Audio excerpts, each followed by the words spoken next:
Garments শ্রমিকের বেতন দয়া নয়, ন্যায্য অধিকার।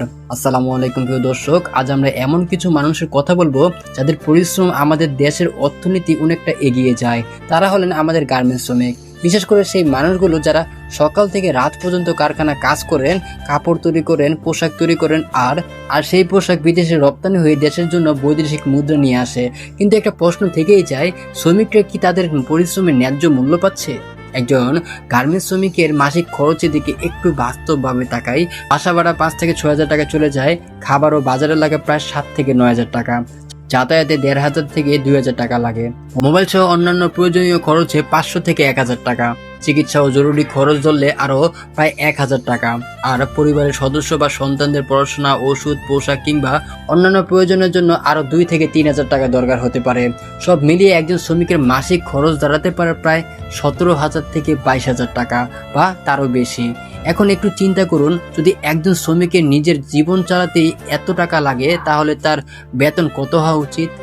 শুধু নিজের খরচ নয়, অনেক শ্রমিকের ঘরে বাবা মা আছেন, স্ত্রী সন্তানও আছেন, সন্তানদের স্কুলে খরচ আছে, অসুস্থ হলে চিকিৎসা খরচও আছে, মাসের শেষে বাড়িতে টাকা পাঠাতে হয়। একজন শ্রমিক যখন সকালবেলা ঘর থেকে বের হন, তখন শুধু নিজের জন্য বের হন না, তার সঙ্গে বের হয় একটি পরিবারের স্বপ্ন।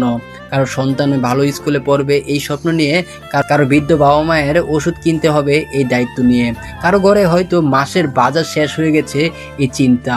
আর এই মানুষগুলোই দিনের পর দিন কারখানায় দাঁড়িয়ে বসে মেশিনের সামনে ঘন্টার পর ঘন্টা কাজ করে যাচ্ছেন। তাই শ্রমিকের বেতন বাড়ানো কোনো দয়া নয়, এটা তার শ্রমের ন্যায্য মূল্য। আমরা সবাই জানি বাংলাদেশে তৈরি পোশাক শিল্প আমাদের অর্থনীতির জন্য অত্যন্ত গুরুত্বপূর্ণ। আমাদের শ্রমিকদের হাতে তৈরি পোশাক বিদেশে যায়, সেই পোশাক বিক্রি হয়ে দেশে বৈদেশিক মুদ্রা নিয়ে আসে, লাখো লাখো মানুষের কর্মসংস্থান হয়। কিন্তু যে মানুষটি এই শিল্পকে সচল রেখেছেন, তার জীবন যদি কষ্টে থাকে, তাহলে আমাদের উন্নয়নটা আসলে কতটা পূর্ণ? একজন শ্রমিক সারাদিন কাজ করার পর যদি বাসায় ফিরে চিন্তা করেন আগামীকাল বাজারের টাকা কোথা থেকে আসবে, সন্তানদের স্কুলের টাকা কিভাবে দেব, অসুস্থ হলে চিকিৎসা করাবো কিভাবে, তাহলে তার জীবন কতটা সুস্থির।